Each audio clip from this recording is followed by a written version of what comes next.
Care பண்ணுங்கடா. Tower பக்கத்துல தான் நிக்கிறான், வேணும்னே பண்ண மாட்டான். நீங்க காப்பாத்துற மாதிரி தெரியல, வாங்க வெளியே போயிட்டு முதல்ல இருந்து விளையாடலாம். நீ வரும் சார், நீ மைக் ஆன் பண்ணி ஹெல்ப் பண்ணு கேளு. கேட்டா மட்டும் ஹெல்ப் பண்ணிடுவாங்களா? கேளுமா, கேளு அப்புறம் தெரியும். Array 4 number help help.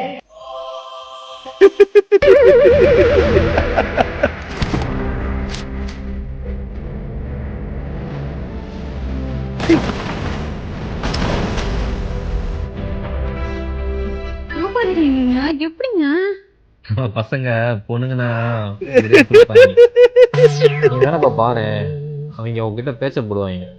Hi, how are you? Are you Tamil? Hey, Ariki, tomorrow name பொம்பளை பொசகட்ட போய் பொம்பளை இன்னொன்னு வந்துட்டாங்க. Yeah. யாராவது வடக்கடா